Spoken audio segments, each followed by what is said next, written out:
Ako po'y nagagalak na narito ako muli.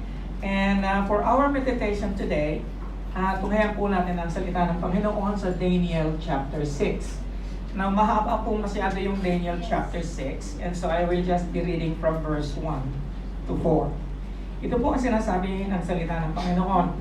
It pleased Darius to appoint 120 satraps to rule throughout the kingdom, with 3 administrators over them, one of whom was Daniel.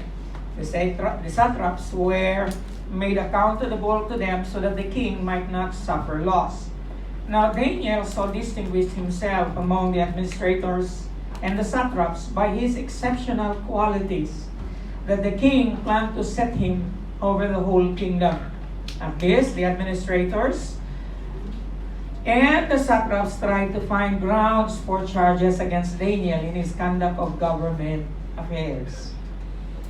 But they were unable to do so. They could find no corruption in him because he was trustworthy and neither corrupt nor negligent. May the Lord add more blessing upon the reading of His Word. Shall we pray? Panginoon, kami po ay nagpapasalamat sa umagang ito sapagkat naririto na naman kami nagkakatipon-tipon upang sumamba sa iyo at higit sa lahat, Panginoon, ay makinig ng iyong mga salita. Dalangin ko na ng iyong mga salita ay magkaroon ng relevance at saka significance sa aming buhay na mapagbago nito, Panginoon, ang aming pananaw sa mundo na aming nilalakaran. And Lord, mas maging mainam pa kami ng mga mananampalataya at higit pa sa araw na ito, Panginoon, ay magkaroon kami ng tamang pananaw sa mga bagay-bagay na nangyayari sa aming paligid. Sa iyo ang lahat ng papuri at pagsamba sa napakatamis na pangalan ng aming Panginoong Jesus. And everyone would say, Amen. Hallelujah. Today, the title of our message sa unang slide ay In the Den of Lions. Now, meron po siyang subtitle, Living with Integrity. Now, nung ako po ay umuwi sa Pilipinas, I was assigned to do a seminar on integrity. I think the pastor there was spot on na ang word na ito ay very relevant sa ating panahon ngayon. Sapagkat ang Pilipinas is suffering an integrity crisis. Do you believe that? Yes. Na parabagang hindi nakapanipaniwala ang mga leaders natin sa Pilipinas. Hindi na natin alam kung sino nagsasabi ng totoo o hindi. Napaka-timely at significant noon because what we are going through as a country, for generations, we have the same problem of corruption. And today, it has become a plague. And that is consuming us from the inside out. I believe we are in this mess. Naniniwala ako na tayo ay narito sa kaguluhan ito because we failed. And I believe the church failed. Okay, isa na ako ron sa mga pastor na failure because of this word, integrity. We fail, the church in the Philippines, tayong mga Kristiyano sa Pilipinas at ang kasimbahanan sa Pilipinas ay ang failure natin is we fail to influence people to live in integrity. Ngayon, pag naririnig nyo ang mga example na lang, ang nangyari sa Talisay, Cebu, ayon tayo sa mga nagsasabi na nasaan ang flood control. Hindi po masusolve ang problema sa Pilipinas pagka tayo ay nagtuturuan. Yes. At nasusolve lamang ang problema natin sa Pilipinas kung unang-una sa lahat ay magkakaroon tayo ng meditation. Yes. That we have failed as a church. The church in the Philippines, it doesn't matter what church we are. We have failed the previous generation to abide in that one word. And that word is integrity. Now, ako po ay nagsaseminar nito. Sabi ko sa aking audience, and the audience are almost all pastors. And I said, pinagmamalaki ko ang Hong Kong. Sabi ko sa Hong Kong, pag naiwanan mo ang pitaka mo sa bus, hindi ka matatakot. Kasi pupuntahan mo lang yung terminal ng bus. At pagdating doon, 100% makukuha mo yung pitaka mo.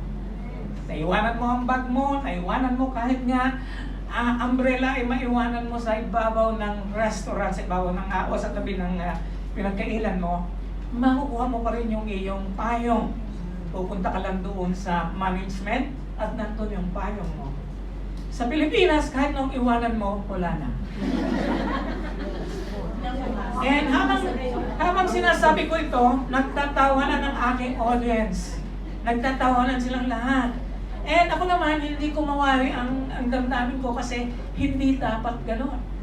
Hindi dapat nagbubunyi tayo na sa Pilipinas ay gano'n ang kalakaran. Now, tayong mga Kristiyano, hindi dapat gano'n ang ating damdamin. Dapat ay masama ang loob natin na hindi tayo katulad ng Hong Kong. Na ipinagmamalaki natin na tayo ay bansa na Kristiyano. At ang bansang ito ay hindi. Majority sa Pilipinas ay Kristiyano, kahit nasabihin mo pa sila ay Katoliko. Ngunit bakit walang integrity sa Pilipinas at merong integrity dito? Amen?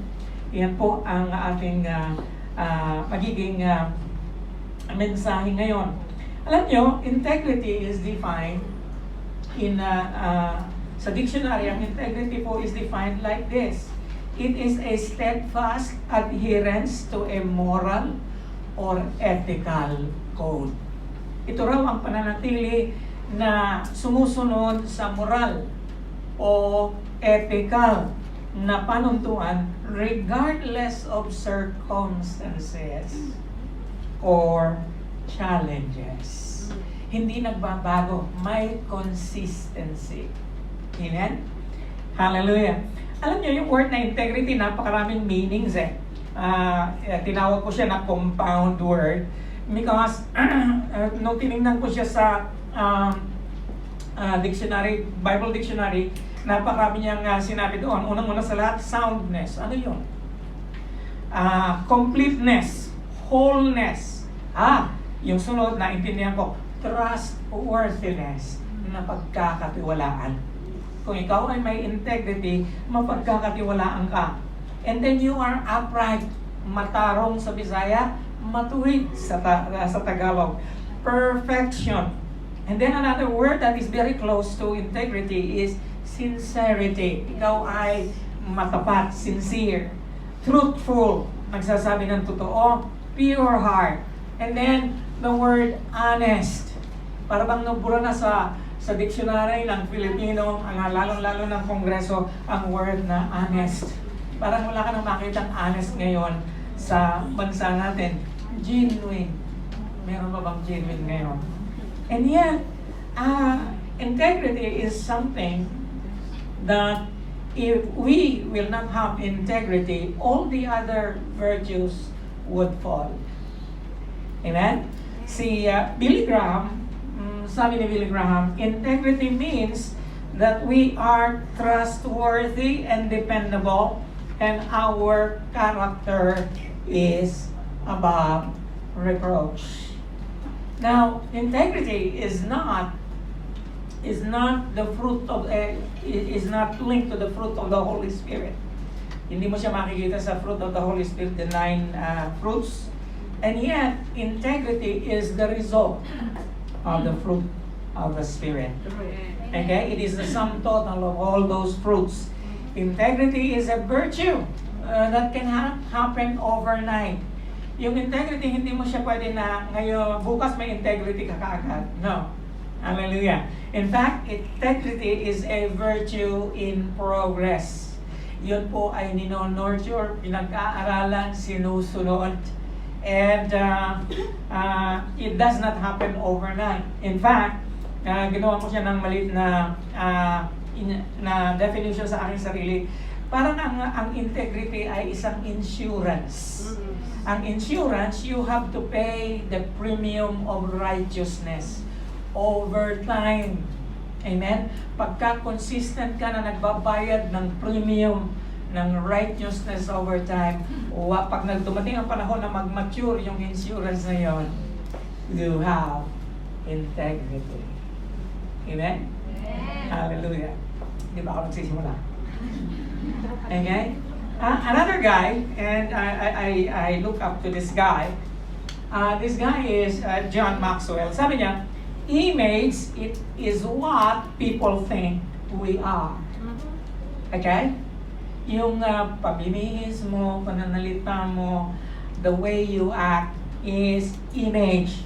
And that is what people think you are.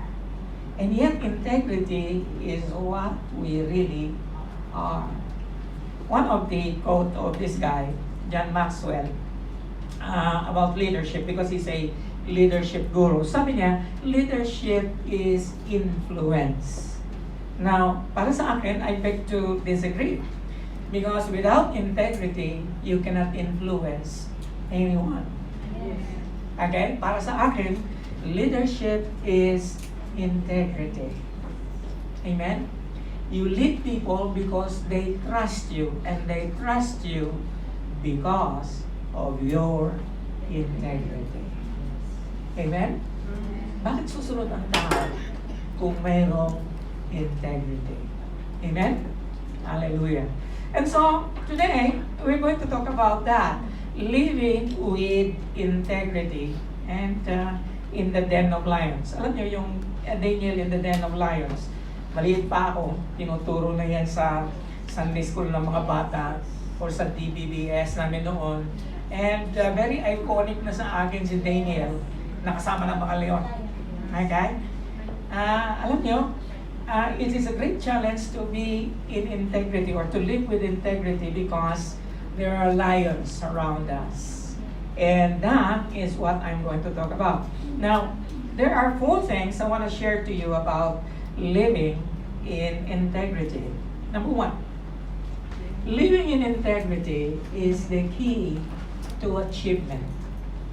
If you want to achieve anything in life, the key is integrity. Look at this.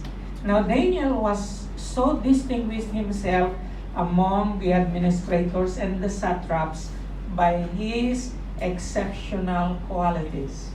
Now, in the beginning of our text, you will find there that the king during this time is Darius. Okay? Darius good yan, pero mas maganda kasi pakinggan pag Darius. Okay? Medyo... Okay? Unique. Say that with me, Darius. Okay? Ganda nyo pakinggan. Okay? Si Darius na ang hari nung panahon yun. And Darius is already the 4th king. Can you imagine? Daniel served Nebuchadnezzar for 47 years. 47 years siya kay Nebuchadnezzar, kay Belteshazzar. Okay? He served for 3 years. And then another 3 years perhaps with Nabonidus. And now he is serving Darius. Hello? Alam niyo sa Pilipinas, pagka bago ang presidente, bago lahat ang departamento, bago lahat ang mga regional offices, bago ang tao niya. Si Daniel, nakaka-4 na hari niya na siya pa rin ang kasama sa administration ng sino mang hari na papalit. Hanggang kahit meron pa siyang isang hari na pinalitan, after Darius, there will be Cyrus the Great. And still, he was already 80 years old, he still served under King Cyrus. And so, one of the things, if you want to have a staying power with God, you must have integrity. Yes. Hindi ka tatagal, kapatid. Ang mga pastor, hindi tatagal kung walang integrity. True. Ang dami ng pastor na nalalaglag sa Amerika. Okay? Nagkakaroon ng illicit relationship with women and nagkakaroon ng immorality issues. And I tell you, hindi ko na mabilang, and some of them are pastors and ministers that I really look up to, and suddenly they fell. You know why? Because they have not sustained integrity. Pagka nagkamali ka, gumuguho yung iyong integrity, you can no longer be trusted. And sometimes you're going to be disciplined and all that. Now, hindi ko ibig sabihin na a person with integrity is perfect. In fact, David is one who is known to have integrity. He is known to be a man after God's own heart. In fact, there is a verse itself that says that David shepherded Israel with integrity of heart. And yet, he fell so many times. Yes. Hello? Now, one thing that is good about God is, He always raises us up. Okay? Ibinabalik tayo ng Panginoon. Basta tama lang yung damdamin natin, tama lang yung puso natin, humihingi tayo ng tawad sa Kanya, and we learn from our lessons, the lessons of life, He is going to establish His integrity in your life. And if there is any purpose of God in your life, He is most glorified when we have integrity. Amen? And so, pagpatuloy natin yan, exceptional qualities that the king planned to set him over the whole kingdom. At this, the administrators and satraps trying to find grounds for charges against Daniel in his conduct of government affairs. And so, lagi, pag meron kang integrity, marami kang kalaban. Yes. There are lions that are lurking behind you. Hindi nila gusto na nasasapawan mo sila. And ibabagsak at ibabagsak ka. Okay? Kaya, more on that later. But there is something so special about Daniel. Look, they could find no corruption. Amen? Hallelujah. May nagyan pa kaya sa ating mga congressman? They could find no corruption in him because he was trustworthy. Na ibig sabihin ng trustworthy? Worthy of trust. Amen? True. Okay? Karapat dapat na pagkatiwalaan. Neither corrupt. Okay? Binalik ulit yung word ng corrupt. Neither corrupt nor negligent. Hindi siya negligent sa kanyang mga ginagawa. Now, integrity is the seed for achievement. Yan ang sabi ni Earl Nightingale. It is the principle that never fail. Fail in integrity and you fail. But as a principle, if you have integrity, it cannot fail. Amen? Alam niyo, pagka may lindol, nangyari na yan doon sa Kinapawan, few years ago, ngayon naman baha, pagka ang structure ay walang structural integrity na tinatawag, babagsak yan. Yes. Kung hindi sumusunod sa specification, kulang sa laki ng bakal. Okay? Tingnan nyo yung maraming mga flood control na ginagawa ngayon sa Pilipinas, substandard ang mga materyales, hindi sinusunod yung specification, wala siyang structural integrity. Same thing in our life. Pagka hindi ka sumusunod, kahit na-attend ka ng service, pero hindi ka naman sumusunod, walang integrity. Amen. Sapul na naman sa pastor. Amen? Hallelujah. Anhin na nandito ka linggo-linggo, nakikinig ka ng salita ng Diyos, pero hindi ka naman sumusunod. Hello? Amen. Magkakaroon ka ng constipation niya. Okay? I have suffered constipation for a few weeks. By the way, thank you very much for every one of you that prayed with me. I submitted myself for colonoscopy. And kinakabahan ako actually nung nagpa-colonoscopy ako kasi sabi ng doktor, you are already 64 years old. You need to go through this medical procedure because we do not know what is in your tummy. And I did. Okay, abot-abot ang pangalangan namin ni Sister Leonor. Nung lumabas yung result, wow! Sabi niya, I have never seen a clear intestine than yours. Sabi ko sa kanya, Pastor, bakit ako nagko-constipate? Well, it's your lifestyle. You're not eating right. You might be eating well, but you are not eating right. Marami sa inyo, eating well, but not eating right. You understand? Still, it has something to do with integrity, right? We compromise our integrity when we only listen and do not do what the Word of God says. Be doers of the Word and not hearers only. Now, meron pa isang character sa Bible na mayroong integrity. And his name is Joseph. Kilala natin siya. Now, nung siya ay hinihikayat na ng asawa ni Potiphar na sumiping sa kanya, and alam nyo, hindi lang isang araw ito. Pagkakaintindi nyo minsan, isang beses lang nangyari. No, hindi.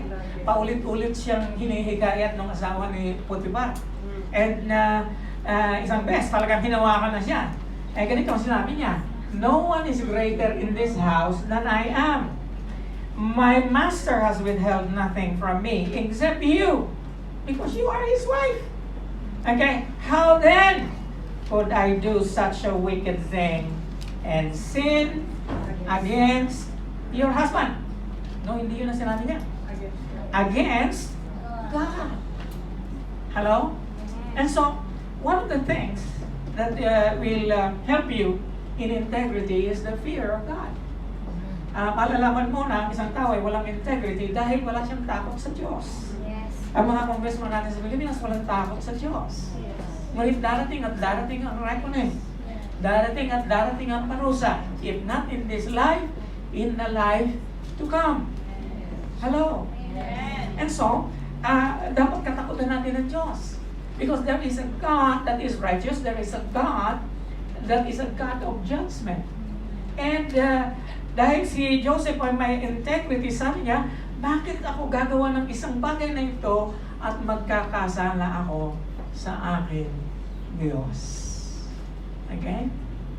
One of the lines I used to mention in prayer is, "Lord, help me not to sin against you." Why? Because we are all vulnerable to sin. Amen? You understand what I'm saying? Amen. Now, especially pagka meron ng temptation. And you know, temptation is not only about women or men. It is not only sexually. Sometimes it is financially. True. Sometimes it is our relationship with someone. Sometimes it's because of our attitude. And it is worthwhile to pray na, "Lord, help me not to sin against you." But if you have already the fear of God, it's no use praying that because you already have the fear of God. Now, the fear of God will make you obey. The fear of God will maintain your integrity. And so the greatest achievement of Joseph is not his ability to interpret dreams. Hindi lang po si Daniel ang nag-i-interpret ng dreams.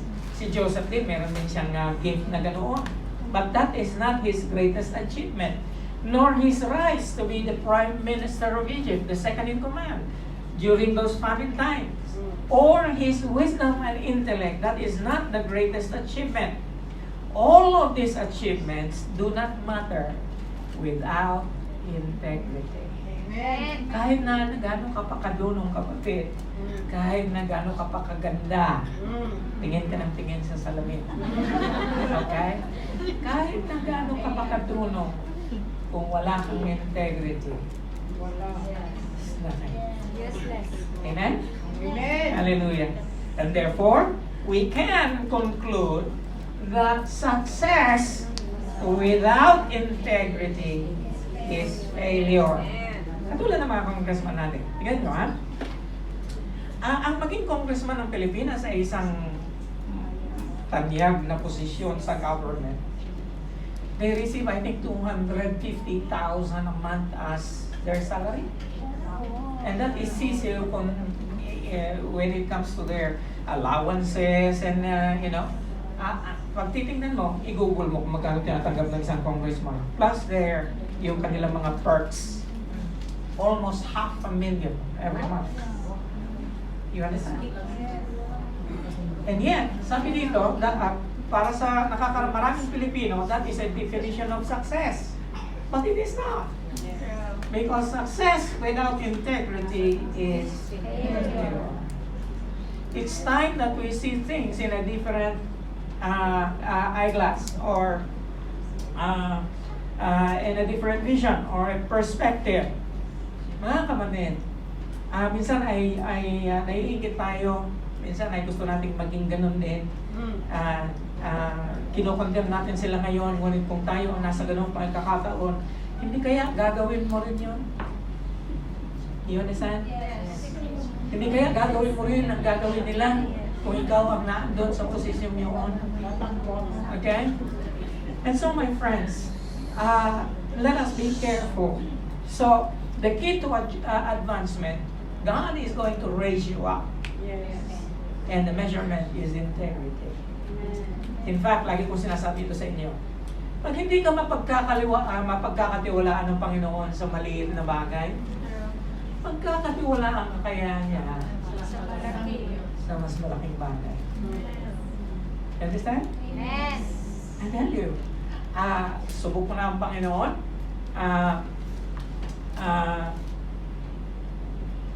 In many situations in life, nakikita ko yung hand of God.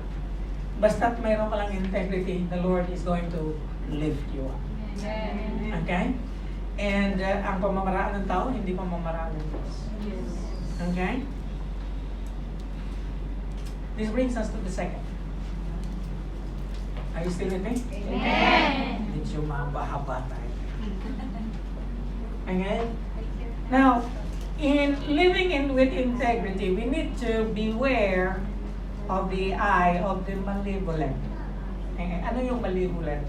Someone who has a bad intention on you. Okay? Finally, this man said, "We will never find any basis for charges against this man unless it has something to do with the law of his God." Susubukan ka ng ayon sa iyong relationship sa Panginoon. Okay? Because the only way you will lose your integrity is if you lose your trust, your relationship with the Lord when you disobey Him. Okay? So, hinahanapan nila ng butas si Daniel na magkamali at sumuway sa kanyang Diyos. So, this went as a group to the king and said, "May the King Darius live forever." The royal administrators have all agreed that the king should issue an edict and enforce the decree that anyone who prays to any god or human being during the next 30 days, except to you, your majesty, shall be thrown into the lion's den. So King Darius put the decree in writing. Now, we have something in the Bible. Alam niyo, yung symbol na lion cannot only be ascribed to the lion of the tribe of Judah. Diba? Who is the lion of the tribe of Judah? Jesus is, right? But there is also a verse, and you are very familiar with this in 1 Peter chapter 5, verse 8 to 9. "Be alert and of a sober mind. Your enemy, the devil, prowls around like a roaring what? Lion. Okay? So the threat is always a lion. And a lion is not an animal, most especially. It is the devil himself. Okay? Looking for someone to devour. Resist him!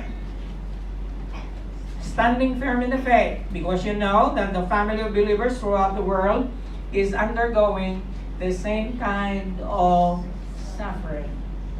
Now, sometimes the test of our integrity is the circumstances around us.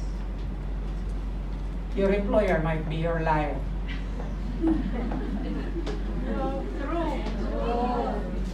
Hello? Your employer might be your liar. Yes. Your locom might be your liar. Pwede? Your your kids sometimes. Okay? Is your lion, and it devours you. Now, but all this are being used by one entity we call the adversary.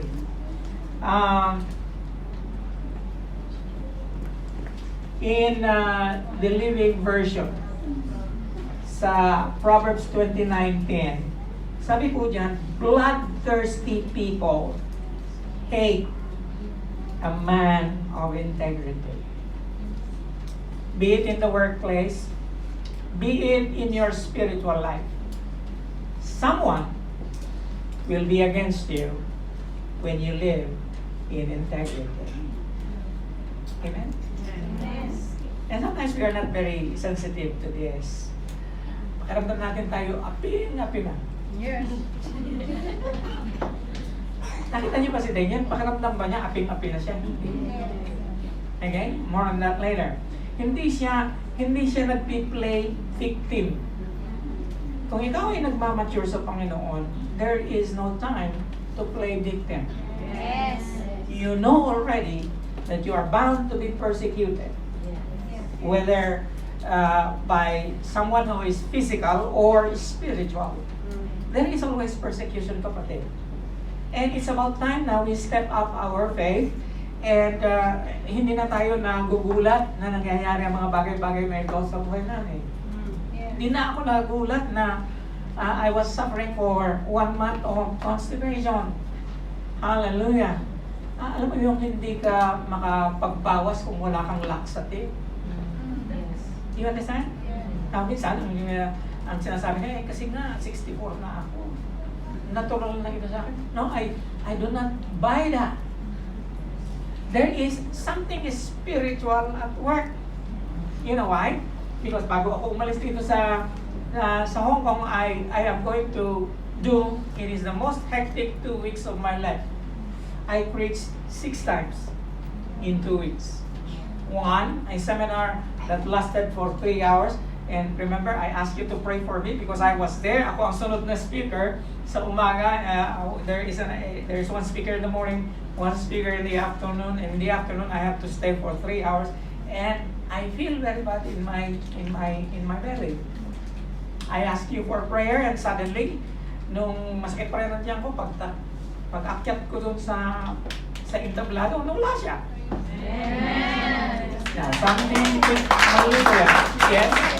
Yes, give the Lord a hand of praise. Now, there is something malevolent that is at work. And you know what?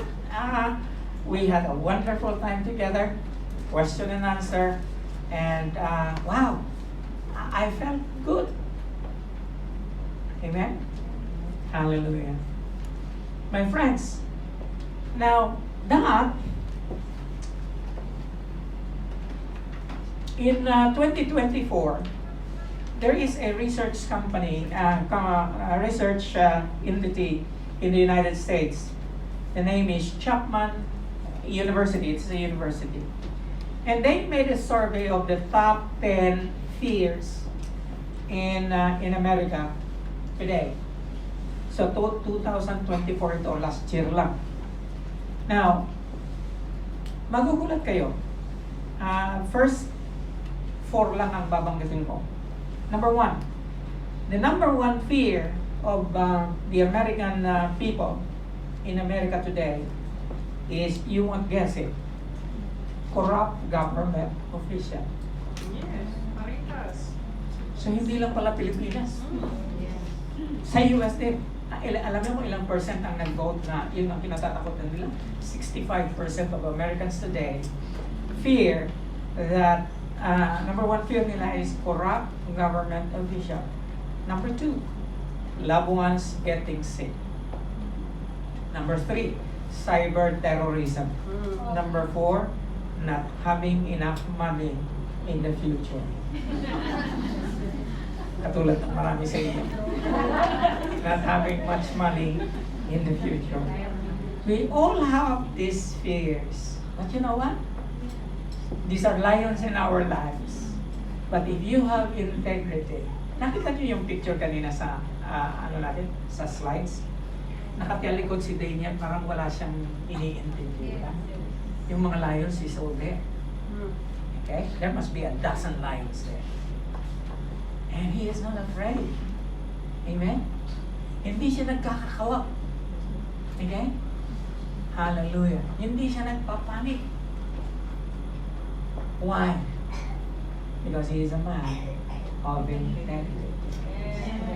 The more you know the Lord, the more you have integrity. Amen? Now that brings us to the third. The choice, our choice in this predicament, in this particular circumstance. Predicament means circumstance, situation. Now when Daniel learned that the decree had been published, he went home to his upstairs room where the windows opened towards Jerusalem.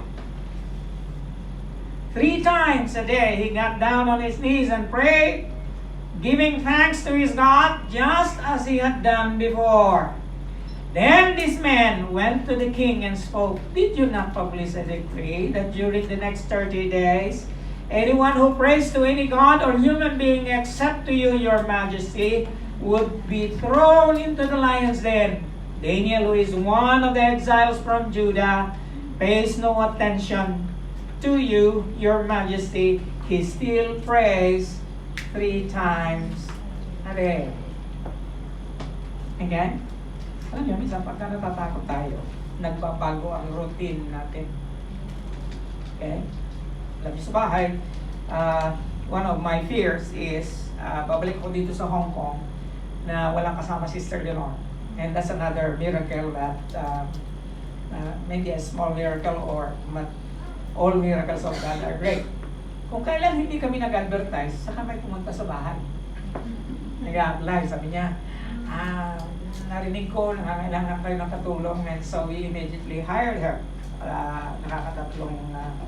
Patatlong week na siya. And nung nakatapos siya ng 1 week, lumapit siya sa akin and sabi niya, "Sir, pwede ba na magtagal ako sa inyo?" Kasi iba itong babae nito. Okay? Sabi ko sa kanya, depende yan sa'yo. Sabi niya, kasi sa lahat ng naging amo ko, kayo yung you treat me well. Okay? Now, well, sabi ko, kakaiba ka rin kasi lahat ng tinitreat well namin, umakayos. Ikaw lang yung tinitreat na well na mag-i-stay. And you know what? I really thank the Lord because alam niyo, ang Panginoon, alam na niya yung He knows. He knows na hindi ako magkakaroon ng peace of mind na aalis na gano'n ang kalagayan ni Sister Leonor. And you know what? Nagkakasundo silang dalawa. Okay? And I think Sister Leonor is happy. Tingnan natin ang susunod na comment.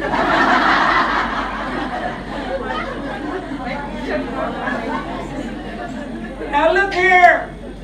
Nung mapag-alaman ni Daniel ang decree that has been published, ano ang kanyang reaction? Ano ang kanyang response? Hallelujah! Umakyat kagad siya sa upstairs rooms, the same place, open the windows towards Jerusalem. Siguro tayo, kung tayo yun, gagawa tayo ng mga things to avoid further conflict. Magsasara tayo ng pintuan, instead na doon tayo mag-pray na maririnig, tatabon tayo ng kumot. Kasi natatakot ka na malaman ng iba, again, na ikaw ay nag-pray. And 3 times a day, he got down on his knees and prayed, giving thanks to his God, just as he had done before. Walang nagbago sa routine. There is peace. Amen? Ikaw din, pag nakatanggap ka ng text, galing sa Pilipinas, kinakabahan ka na, kaya yung iba, hindi muna binubuksan yung text, mag-pray muna, in Jesus' name, in Jesus' name. Hallelujah. It doesn't really matter. It doesn't matter if it is good news or bad news, the Lord is able to carry you through. Amen? Hindi mo naman mapipigilan ang mga pangyayari sa buhay. Si Lord lang ang makapagpipigil sa buhay. And yet, you know what? I have been young and now I am mature. Not old, but mature. Okay? I already know some of the ways of God. I do not fully know the ways of the Lord, but somehow I have learned already. And I have peace on the fact that God will never leave me nor forsake me. Okay? Lagi kong pinag-pray sa Panginoon na, Lord, give me another 30 years of my life. And yet, I know deep within my heart, pag kukunin ako ng Diyos mamayang gabi, wala na. Pass your paper na. Finished or unfinished. Diba? Sabi ng mga teacher noon, pass your paper. Finished or unfinished. May magagawa ka ba? And so, what is your attitude towards life? Leave it all to God. Sabi ko, Lord, my life is in your hands. If you will let me live, I will serve you all the days of my life. Diba, sabi niya Apostol Pablo, to be absent in the body is to be present where? It is to be present with the Lord. Pag wala ka na sa katawan mo, absent ka na sa katawan mo, abay present ka doon. Eh, yun ang mahalaga. Okay? Huwag mo nang sabihin, eh, Lord, wala ako asawa. Hindi naman sasama yung asawa mo sa iyo. Hello? Hallelujah. Maliban na lang kung sabay kayo, di ba? And so, now, here is another guy that has integrity. And the Lord Himself told the devil that this guy has integrity. Sana ganun din tayo. And the Lord said to Satan, have you considered my servant Job? Alam mo, pagka may integrity ka pala, ipinagmamalaki ka ng Diyos. Ilan sa inyo gusto mong ipagmalaki ka ng Lord? Amen! Really? Yes. Okay, then learn this. For there is no one on earth like Him. Wala siyang katulad. Sa Bisaya pa, dili siya sama sa uban ng mga marites. Okay? Dili siya sama sa uban. A man who is blameless. Ako, blameless ka ba? Upright! Upright ka ba? Who fears God? Natatakot ka ba sa Diyos? And shuns evil. He still retains his what? Integrity. In spite of all those things that happened to him, he still remains in his integrity. In spite na nawala lahat yung yaman niya, in spite na nasunugan siya, in spite na pinagyo siya, okay? Hallelujah. In spite na namatay lahat ng kanyang mga anak. Yung asawa niya, sabi ng asawa niya, will you still maintain your integrity? Curse God and die! Okay? Sana yung asawa namatay, no?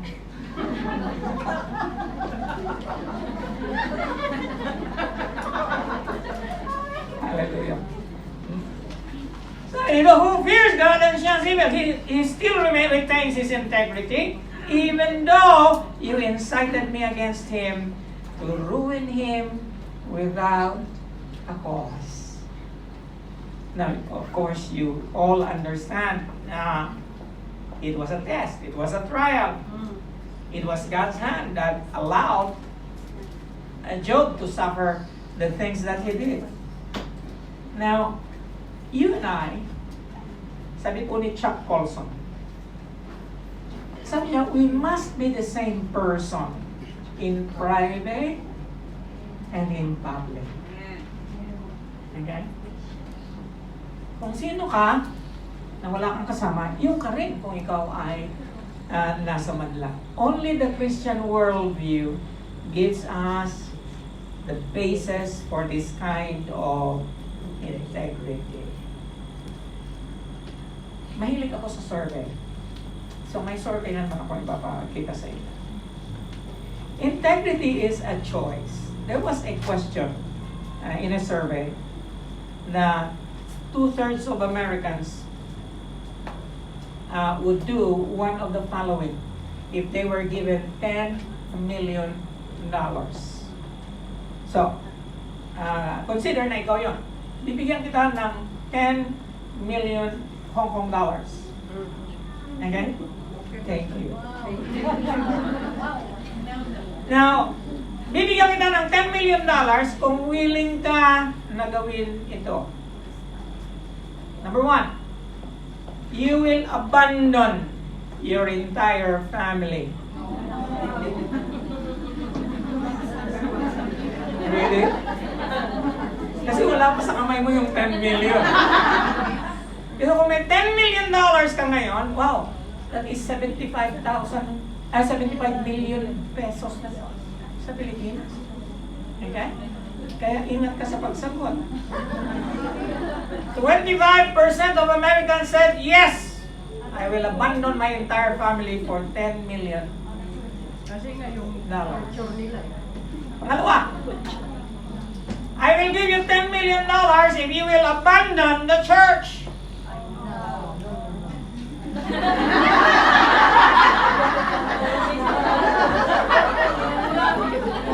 Iimbitahan ka nga lang na magpunta sa beach Sunday.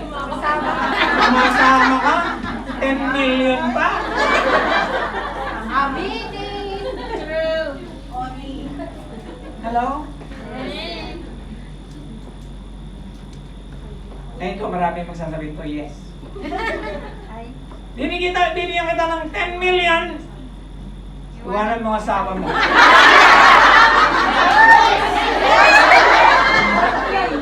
Wow! Ang dami! Really? Eh, tagal na yung iniisip mo na.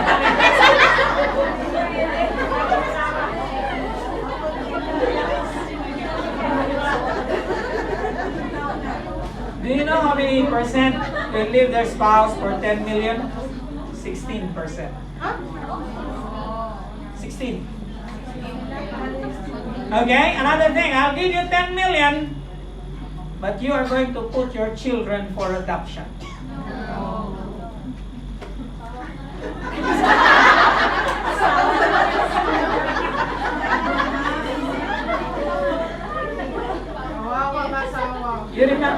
You remember the Titanic? Yes. The Titanic sank in 1912. And yet, marami pa rin ngayon ang nakakaalam kung ano ang ship na tinatawag na Titanic. Alam nyo sa ating the general knowledge about the Titanic is that it sunk because of an iceberg. Okay? And actually, there is a film about that na binangga nila yung isang malaking yelo sa gitna ng dagat. And that is the reason why the Titanic sunk. But you know what? Recent research by scientists, a group of scientists, made a discovery that it was not the iceberg that sunk the Titanic. You know what? Sunk the Titanic? Mayroong 6 na butas, okay? There is a slit, 6 relatively small slits that bridge the 6 watertight holes in the ship. And that's the reason why the Titanic did not sink outrightly. Dahan-dahan siyang nag-sink for quite some few hours before it sunk. And so, small damage, invisible to most, can sink not only a great ship, but a great reputation. Maliliit na bagay sa buhay natin, pagka hindi natin pinag-iingatan. Okay? Kupit ngayon, kunti-kunti lang. Okay? Pandaraya sa presyo ng, okay? Sasabihin mo kay Lola na 30 ang kilo, kahit na 28. At least may dos ka. That is nothing. It's nothing really. And perhaps your popo would just say, this is alright lang. Okay? But repeated over the course of many years will destroy your reputation. Amen? In 1986, you will find in the television President Ronald Reagan crying. He was in tears because the Space Shuttle Challenger exploded on takeoff. Yes. Nakita niya sa screen na sumabog yung Space Shuttle Challenger, killing 7 astronauts on board. And so there was an investigation. Ano nangyari? Bakit bumagsak yung Space Shuttle Challenger? And after months of really trying to understand what is the reason for the explosion, alam niyo kung ano ang failure lang? Isang O-ring. Alam niyo yung O-ring? An O-ring is a rubberized thing na nagpapasikip para hindi lumabas yung hangin. Yun lang ang dahilan kung bakit sumabog ang Space Shuttle Challenger. Small things. That's why if you cannot be faithful in small things, you cannot have integrity. Yes.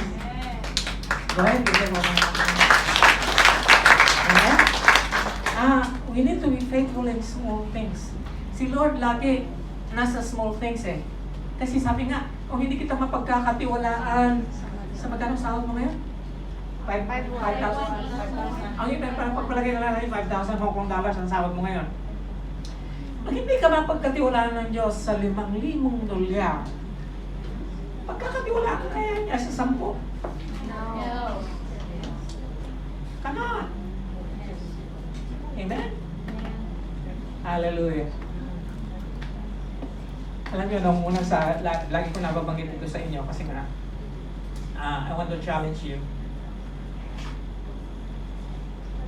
Yung unang sahod ko bilang pastor, 50 pesos. 1980. 50 pesos kada linggo. Now, kahit 1980 pa yun, mahalaga pa ang pera noon. Okay? Maliit na sahod yun. 50 pesos every week. Hallelujah.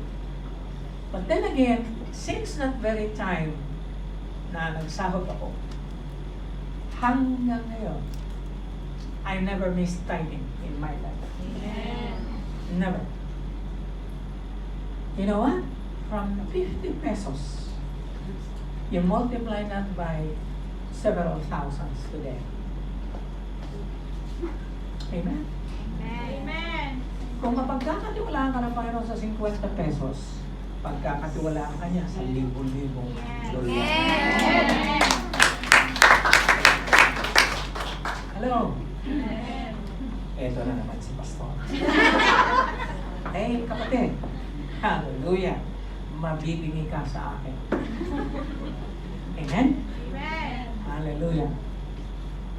Dalawang bagay lang. Ikaw o ako.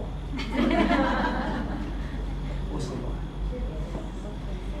Now, the integrity of the upright guides them, but the unfaithful are destroyed by their duplicity.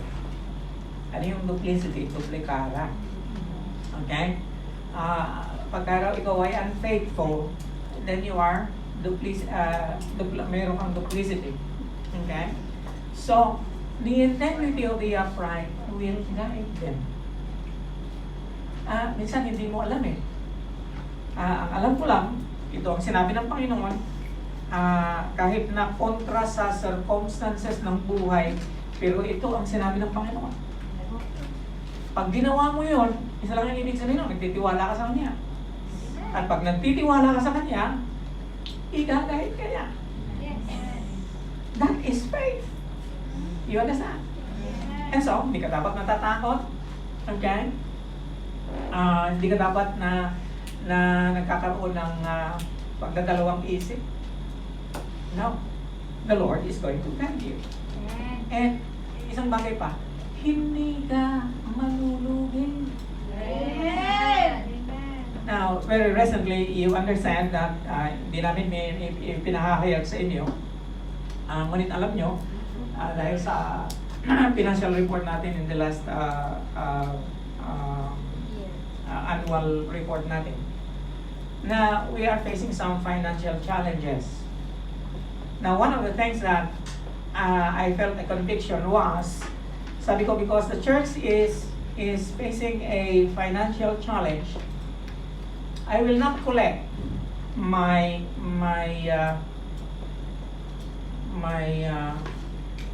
teaching fee for Bethel Bible College. And so I did not. Since the beginning of this year, di na ako sumahod sa Bethel Bible College. Okay? Sabi ko, para kay Lord na yan, hindi ko na kukunin. Okay? And alam nyo, if you are paid $200 an hour to teach, medyo malaki din siya.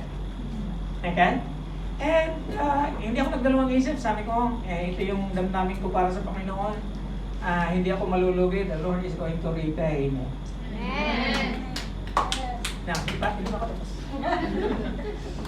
Umuwi ako sa Pilipinas.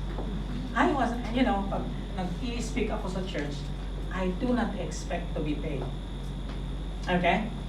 Pag inabutan ako, praise God. Kung hindi, okay. Hallelujah. You know what? Hallelujah.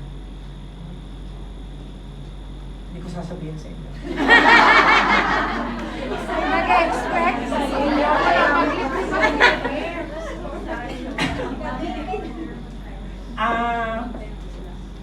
The total amount of honorariums that I received in the 6 opportunities that I spoke, okay, is more than I will ever receive. Is more than what I gave up receiving in the last, since January until today.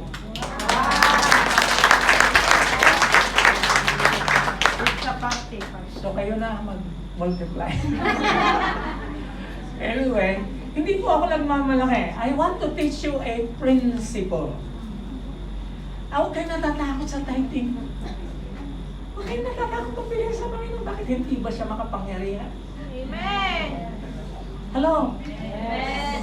Hindi ba, to tell you frankly, that amount is large enough to do me good. Itong aking sahod sa BBC. But dahil nga pinorgo ko siya, sabi ko, Lord, I'm not going to receive. Okay?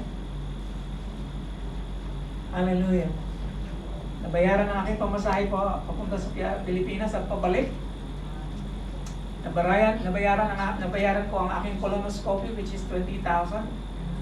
Hallelujah. Naibigay ko pa yung monthly allotment nila, no? You understand what I'm saying? Yes. Now that's wow. It is because people are going, God is going to lead you to people who is going to bless you. Yes. I declined to speak to another 6 churches because I don't have time. Okay? Hallelujah.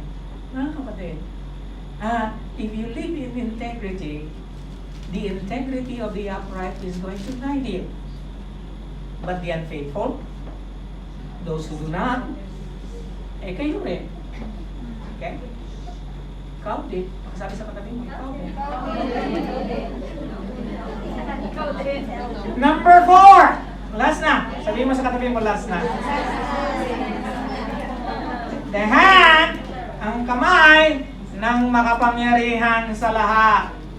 So the king, Darius, threw him into the lion's den.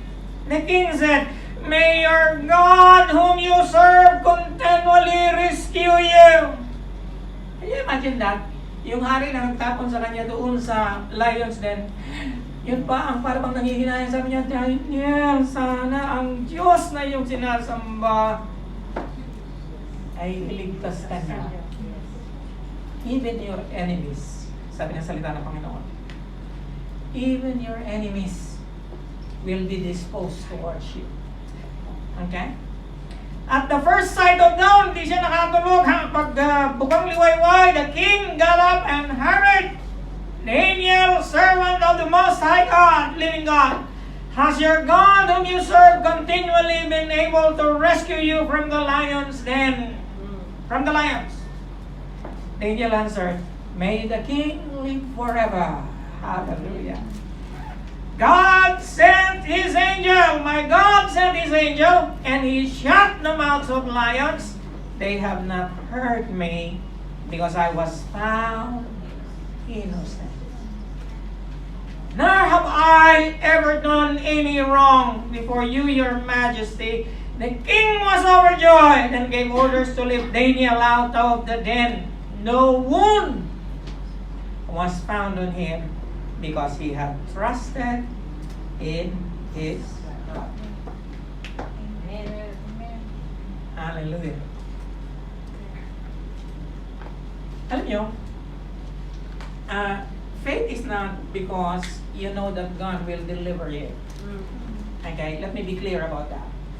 Faith is not about you believing that God is going to deliver you. Faith is whether He delivers you or not.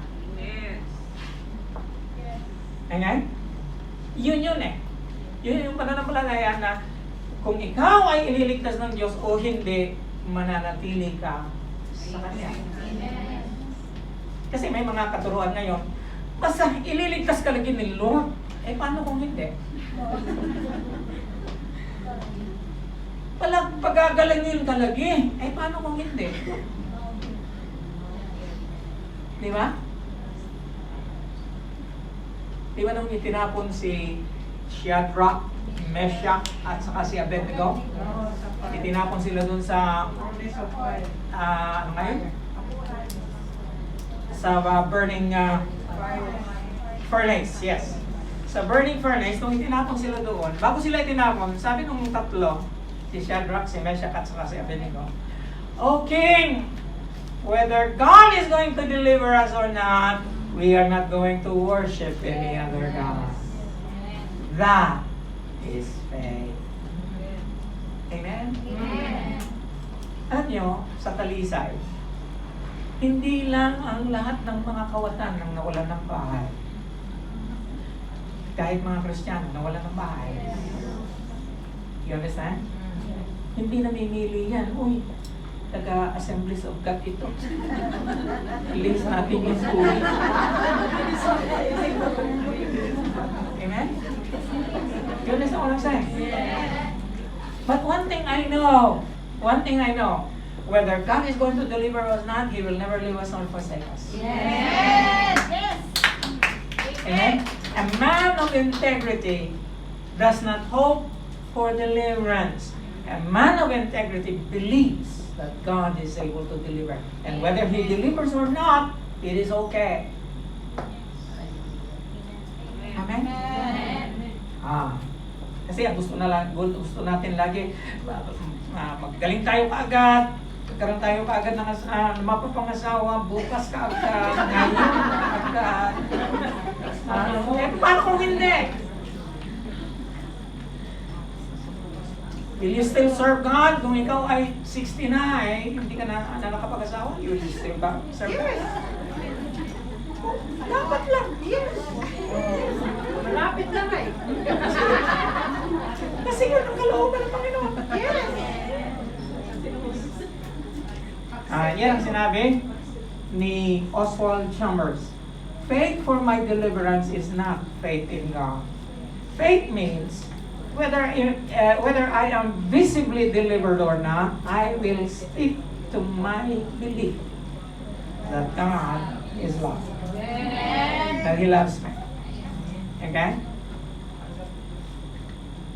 Pakisabi sa katabi mo, last slide na siya.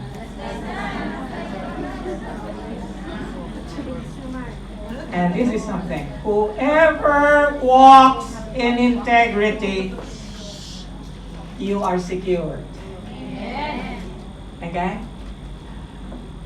But he who makes his ways crooked will soon be found out. Will soon be put to shame. Will soon have his reputation ruined. And therefore, let us walk with integrity. Amen. Let us trust the Lord. Amen. Let us be faithful. Let us be honest. Hallelujah. Let us be simple with God. That is also integrity. Amen. Amen. Hallelujah. Shall you rise? Will you close your eyes with me? The Lord is here. Ang Panginoon narito po sa ating kalagitnaan. Hindi po ako yun. Mga kapatid, ikaw na nasa kalagitnaan ng mga kahirapan, pagsubok. Ang tanong ko sa iyo ngayong umaga nito, will you maintain your integrity? Mananatili ka ba sa Diyos? Sa mga pagsubok, sa mga challenges na kinakaharap mo, mananatili ka ba sa Kanya? Ikaw na nalalaman mo, putulang ugnayan mo sa Panginoon, maaari bang hikayatin kita na magbalik loob sa Kanya? Kapatid, hindi pa huli ang lahat. All of us are building our integrity, and that is our integrity in Christ. Tutulungan ka ng Panginoon, narito siya. Narito siya. Amen? And so, if you are here and you know in your heart, nais mong magbalik loob sa presensya ng Panginoon, would you lift up your hands wherever you are? Yes? Yes, thank you for that hand. Yes, thank you for that hand. Yes, also at the back right there. Ikaw na, alam mo na you need to ask the Lord for forgiveness about something. Just lift up your hands. The Lord wants to reconcile you to Him. Hallelujah. Siya ang susi ng ating integrity. Our faith in our loving God is the key to integrity. So tayo po'y mananalangin ngayon. Would you lift up your hands and pray with me? Sabihin mo sa Kanya, Lord, salamat po sa mensahe na aking narinig. Sabihin mo sa Kanya, Lord, patawad po. Lord, wala ako noon. Yung integrity, wala ako noon. Lord, Ikaw lang. Ikaw lang ang makapagbibigay sa akin, Lord, ng integrity. I will put my trust in You. Sabihin mo sa Kanya, Lord, I will put my trust in You. You are the anchor of my faith. Ikaw, Panginoon, ang angkla ng aking pananampalataya. Sa iyo ako ay magtitiwala. Lord, napakaraming mga lions na kapalibot sa akin. There are so many, oh God. Lord, sa aking sarili lang, hindi ko makakayanan ng lahat ng ito, Panginoon. Lord, help me. Have mercy. Help me, Lord. Sabihin mo sa Kanya, Lord, have mercy. Help me. Help me, Lord. If it is finances, sabihin mo sa Kanya, Lord, help me with my finances. If it is conflict in the family, Lord, help me in this one. If it is your employer, sabihin mo sa Kanya, Lord, help me with my employer. If it is with your relationships, then say, Lord, help me, Panginoon. Lord, sa iyo ipinagkakatiwala ko ang aking buhay. Patawad, Lord. Patawad, Lord. Kung ako man ay nagkulang sa iyo, sabihin mo sa Kanya, Lord, forgive me. Forgive me, Panginoon, kung ako man ay hindi nagtiwala sa iyo. Forgive me, Lord, sa lahat ng aking mga sablay sa buhay, sa lahat ng aking mga kalikuan, Panginoon. Lord, ituwid mo ako ngayong araw na ito. Ituwid mo ang aking daan, ituwid mo ang aking damdamin at kaisipan. Sa iyo, Panginoon, ay pinagkakatiwala ang aming sarili. Kapatid, ako na lang mananalangin para sa iyo. Panginoon, salamat po sa araw na ito na ginawa mo sa amin. Lord, naiintindihan namin, nalalaman namin na maliban sa iyo ay wala kaming magagawa. Lord, naiintindihan namin na kung wala ka, Panginoon, wala kaming integrity. Help us, Lord, to stand in a very corrupt world. Lord, in a very corrupt atmosphere and situation, Panginoon. Help us to stand uprightly. And Lord, so that you are going to, we are going to have your favor on us, Panginoon. Salamat, Lord, sa lahat ng mga kamay na ito, sa kanilang mga challenges, sa kanilang pagbabalik loob sa iyo, Panginoon. Tanggapin mo sila. Tanggapin mo, Panginoon, ang lahat ng pagsisisi. Tanggapin mo, Lord, ikaw ang magpatawad, pakalinisin mong muli ang buhay ng bawat isa. Hallelujah. Salamat, Lord. Salamat sa araw na ginawa mo para sa amin. Salamat sa kabutihan mo.